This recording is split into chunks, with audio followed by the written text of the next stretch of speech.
আসসালামু আলাইকুম। ওয়ালাইকুম আসসালাম ওয়া রাহমাতুল্লাহ। কেমন আছেন? আলহামদুলিল্লাহ। ধানের অবস্থা তো বেশ ভালোই, পেকে গেছে। আর কতদিন লাগবে উঠতে? আমাদের মাঠে আর 15 দিন সর্বোচ্চ। 15 দিন। 15 এই যে এগুলো দেখা যাচ্ছে, এগুলো আর কতদিন? এগুলো 10 দিন 10 দিনের ভিতরে কাটা পড়বে। তা ইনশাআল্লাহ কাটা হয়ে যাবে। মাঠে বিআর 50 আর ইন্ডিয়ান রড মিনিকেট। বাসমতি এগুলো লাগায়নি? বাসমতি মানে বিআর 50। ওটাই বিআর 50 আর কি। বিআর 50 মানেই বাসমতি। বাসমতি। এবার ফলন কেমন হবে বলে আশা করতেছেন? আলহামদুলিল্লাহ, এটা আল্লাহ পাক হয়তো আমরা আশা রাখছি যে বিঘা প্রতি হয়তো 20 মণ ইনশাআল্লাহ হবে। 33 শতকের বিঘা। 33 শতকের বিঘা।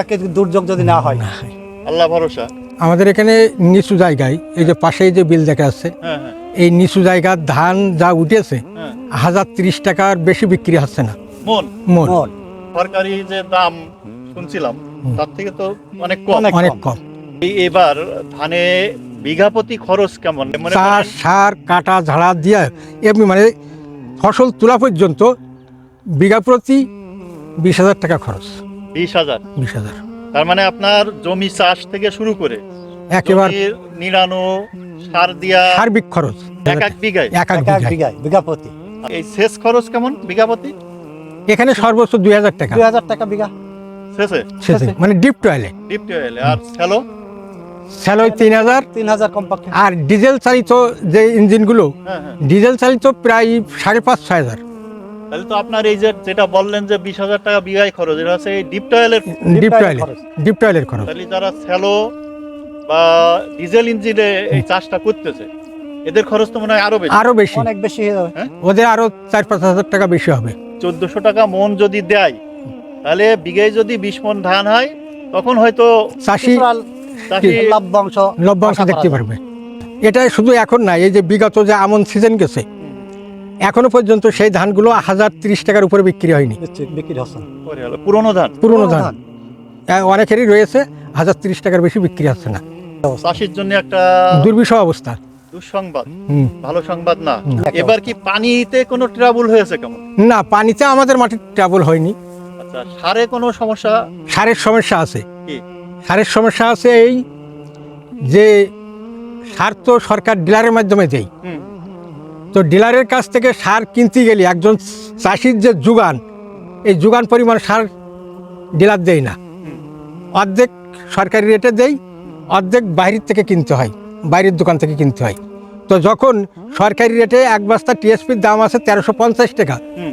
এই টিএসপি যখন মানে বাইরের দোকান থেকে কিনতে হয়, এবছর 1750, 1800 টাকা, 1900 টাকা করে কিনতে হয়েছে। তার মানে সরকারি রেটের থেকে 400-500 টাকা বেশি বেশি দামে বস্তায়। বস্তায়। সাপ্লাইটা ভালো ছিল, স্বাভাবিক ছিল, কিন্তু কারসাজি হবে, দামের ভাবে কারসাজি হয়েছে। এই যে দেখছি বিশাল মাঠ, চারিপাশে যেদিক তাকাচ্ছে আমি শুধু ধান আর ধান। এই অঞ্চলটার নামটা একটু বলেন তো একটু। এটা দোগাছিয়া আহসাননগর ইসলামপুরের মাঠ। দোগাছিয়া যশোর সদর উপজেলার চুলমনকাটি ইউনিয়ন, চুরমনকাটি ইউনিয়নে বিজ্ঞান ও প্রযুক্তি বিশ্ববিদ্যালয়ের পাশে। ওই যে দেখা যাচ্ছে বিজ্ঞান ও প্রযুক্তি এর পাশে। এই মাঠটার এরিয়া কমপক্ষে 50 বর্গ কিলোমিটার। পূব পশ্চিম ধরেন 6 মাইল, উত্তর দক্ষিণ 6 মাইল। এই সব তো ধান। সব ধান, ধান আর ধান সবই ধান। 3,500 একর এই যে পথের কথা বললেন, রাস্তাটা এটা কাঁচা রাস্তা। কাঁচা রাস্তা। আপনাদের এই যখন ধান তোলেন, বৃষ্টি হয়, তখন এই যে ফসল আবাদ এগুলো যখন তোলেন, ঘরে তোলেন, কোনো সমস্যা হয় কেমন? অবশ্যই বর্ষায় তখন তো আর এই কাঁচা রাস্তায় চলা যায় না। যান্ত্রিক যে বাহন হ্যাঁ। বর্তমানে এখনকার এই বর্ষা হলে তো আর এই যান্ত্রিক বাহন তো আর চলবে না। পাওয়ার টিলার, ট্র্যাক্টর যাতে এগুলো বহন করতে হয়, গরুর গাড়ি কম।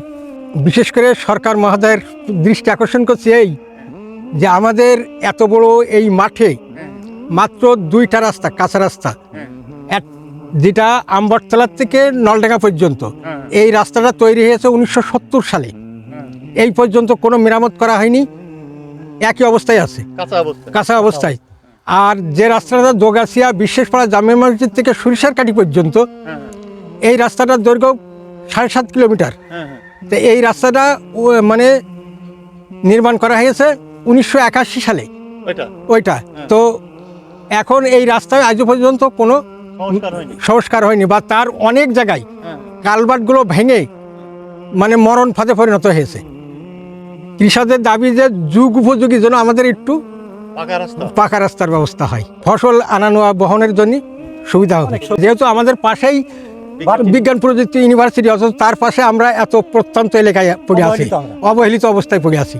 যশোরের বিখ্যাত একটা বিল, এড়লের বিল পিছনে হ্যাঁ, এই যে এই যে আমি যা দেখছি এ তো সব প্রায় ধান চাষ হয়ে গেছে। এখন সব ধান সব পতিত ধান নেই চাষ কোথাও।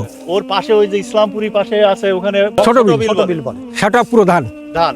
আবার এই পাশে দেখছি বদধানা, বর্ধনা, এটাও একটা বিল ছিল। এটাও একটা বিল ছিল। এর নিচে কিছু জমি পতিত আছে। কয়েকদিন পরে কৃষকের এই যে ইরি ধানের নবান্ন উৎসব, নরবন্য উৎসব সরকারের দৃষ্টি আকর্ষণ করছি যে এই দুটো রাস্তা দ্রুতই যাতে পাকাকরণ হয়, কৃষকদের ফসল যাতে সহজে বহন করে বাড়িতে কম খরচে নিয়ে যেতে পারে, সেই ব্যবস্থা সরকার বাহুদুর করে দেবে, এই আশাবাদ ব্যক্ত করছি।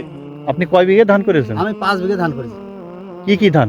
আমি 1.5 বিঘে ধান করেছি রড মিনিকে, হ্যাঁ, আর বাদ বাকিগুলো বাসমতি। বাসমতি। এবারে শেষে কোনো সমস্যা হয়নি এখনো পর্যন্ত। সার মাটি এগুলো সার মাটিরও ঠিক মতো পাওয়া গেছে ইনশাল্লাহ। এবার খরচ কেমন বলে মনে করতেছেন বিঘা প্রতি? খরচ তো গতবার যেরকম খরচ হলো, খরচ এবারও এরকম কেমন? প্রতি কমপক্ষে ধরেন 14 থেকে 15,000, 16,000 এরকম খরচ হবে। তা তো আমার আরেকজন কৃষক বললো যে তার 20,000 টাকা খরচ।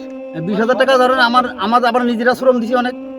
ও, তার মানে আমরা নিজেরা শ্রম দিছি, তো এই যে এটা বাদ দিয়ে এবার আছে আমাদের 15-16,000 টাকা খরচ। ও। সব যদি জনের উপরে যায় তাহলে ওরা 20,000 21,000 টাকা খরচ হবে। বর্তমান জানতেছি তো 1,050 টাকা, 1,100 টাকা বা 1,080 টাকা ধান বিক্রি হচ্ছে, তো এরকম হলে তো চাষি বাঁচবে না।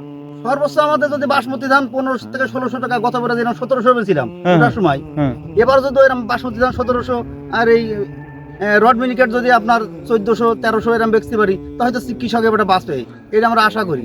1,050 টাকা, 1,000 টাকা আমি শুনতেছি বেচা কিনা হচ্ছে, মন। ও, এবং কৃষকরা এগুলো বেশি আবার দিশা হয়ে যাচ্ছে যে আমরা এইভাবে ধান বেচতে তো বাঁচবো না। আমরা খরচ উঠবেই না, মোটেই উঠবে না, হালকা মানে পুরো খরচ উঠবে না, লাভ তো দূরে থাকবে।